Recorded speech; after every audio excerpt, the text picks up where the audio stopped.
Good morning everyone. मैं doctor सुधा मित्तल। आज अपन next topic करेंगे एजेंसी की समाप्ति एवं एजेंट का निलंबन, या इसको एजेंट की नियुक्ति का खंडन भी कहा जा सकता है, रेवोकेशन ऑफ एजेंट्स अपॉइंटमेंट, और टर्मिनेशन ऑफ एजेंसी या सस्पेंशन ऑफ एजेंट। एजेंसी की समाप्ति से तात्पर्य बीमाकर्ता एवं बीमा एजेंट के बीच उस अनुबंध की समाप्ति से है जिसके अधीन बीमाकर्ता ने बीमा एजेंट को अपनी ओर से बीमा व्यवसाय प्राप्त करने के लिए अधिकृत किया है। तो संक्षेप में हम कहें, किसी बीमाकर्ता एवं बीमा एजेंट के बीच अनुबंध की समाप्ति को ही हम बीमा एजेंसी की समाप्ति के नाम से जानते हैं। बीमा एजेंसी की समाप्ति के बाद बीमा एजेंट किसी अन्य बीमाकर्ता की ओर से बीमा व्यवसाय प्राप्त करने का अनुबंध कर सकता है, अर्थात अन्य बीमाकर्ता के साथ एजेंसी का अनुबंध उसके द्वारा किया जा सकता है। बीमा एजेंसी की समाप्ति या एजेंट का निलंबन निम्नांकित दशाओं में हो सकता है, जैसे बीमाकर्ता द्वारा एजेंसी की समाप्ति। कोई भी बीमाकर्ता अपने किसी भी बीमा एजेंट को 1 माह की सूचना यानी 1 माह का नोटिस देकर एजेंसी को समाप्त कर सकता है। सूचना नहीं देने की स्थिति में बीमाकर्ता को बीमा एजेंट की क्षतिपूर्ति करनी पड़ती है। दूसरा, बीमा एजेंट द्वारा समाप्ति। कोई भी बीमा एजेंट कभी भी अपने प्रधान यानी बीमाकर्ता को 1 माह की सूचना देकर एजेंसी को समाप्त कर सकता है। सूचना नहीं देने की स्थिति में बीमा एजेंट को बीमाकर्ताओं की क्षतिपूर्ति करनी होती है। थर्ड, आपसी ठहराव द्वारा। बीमाकर्ता बीमा एजेंट आपसी ठहराव द्वारा भी एजेंसी को समाप्त कर सकते हैं। यदि वे आपस में इस प्रकार का कोई एग्रीमेंट या ठहराव करते हैं, तब भी वो उसके माध्यम से अपनी एजेंसी को समाप्त कर सकते हैं या अपने एजेंसी का सस्पेंशन कर सकते हैं। इस विधि में दोनों पक्षकारों की एजेंसी समाप्त करने पर सहमत हो जाते हैं, अतः दोनों ही पक्षकार अपने आप यानी अपनी इच्छा से एजेंसी समाप्त कर लेते हैं। एजेंट द्वारा अपेक्षित व्यवसाय प्राप्त नहीं पाने पर प्रत्येक एजेंट को एजेंसी की शर्तों के अनुरूप न्यूनतम बीमा व्यवसाय प्राप्त करना होता है।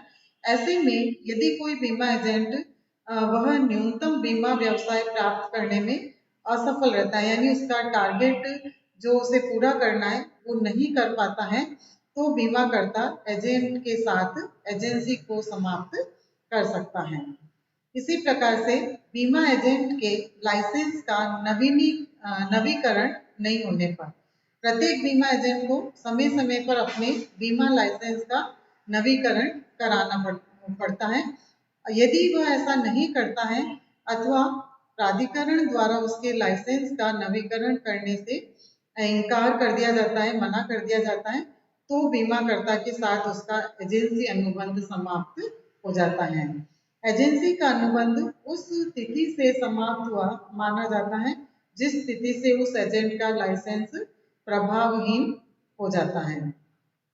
बीमा एजेंट के लाइसेंस का निरस्तीकरण होने पर यदि किसी बीमा एजेंट के लाइसेंस को प्राधिकरण द्वारा निरस्त कर दिया जाता है, तो बीमाकर्ता की उस एजेंट के साथ एजेंसी स्वतः ही समाप्त हो जाती है।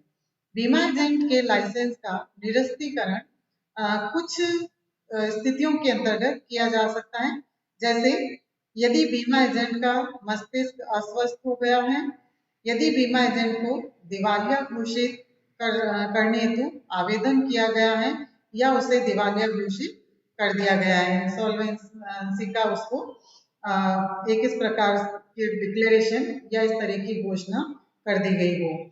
यदि सक्षम न्यायालय ने एजेंट को गबन, धोखाधड़ी या जालसाजी के अपराध के लिए दोषी पाया हो, यदि उसने किसी बीमाकर्ता या बीमित के विरुद्ध कोई कपट, कोई फ्रॉड किया हो और वो उसके द्वारा जानबूझकर किया गया है, तो ऐसी स्थिति के अंतर्गत भी उसको उसके लाइसेंस को निरस्त किया जा सकता है।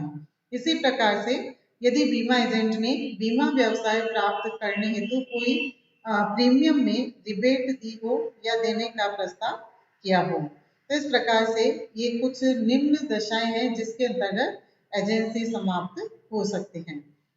नेक्स्ट, बीमाकर्ता का लाइसेंस निरस्त होने पर, यदि बीमा प्राधिकरण बीमाकर्ता का बीमा लाइसेंस निरस्त कर देता है तो बीमा एजेंसी भी स्वतः ही समाप्त हो जाती है। बीमा लाइसेंस तब निरस्त किया जा सकता है जबकि बीमाकर्ता प्राधिकरण के विनियमों एवं कानूनी प्रावधानों का पालन नहीं करता हो। नेक्स्ट, बीमाकर्ता के अस्तित्व की समाप्ति। कभी कभी बीमाकर्ता का अस्तित्व भी समाप्त हो जाता है। यानी अस्तित्व के समाप्त होने से क्या तात्पर्य कि कई बार ऐसी स्थिति आती है कि बीमाकर्ता स्वयं यानी उसकी मृत्यु होने पर कंपनी या फर्म की दशा में उसका समापन होने आदि की दशा में बीमाकर्ता के अस्तित्व की समाप्ति हो जाती है और ऐसी दशा में बीमा एजेंसी का अंत हो जाता है। बीमा एजेंट के अस्तित्व की समाप्ति पर कभी कभी एकाकी बीमा एजेंट की मृत्यु हो जाती है अथवा निगमीय बीमा एजेंट का समापन हो जाता है तो भी बीमा एजेंसी भी समाप्त मानी जाती है।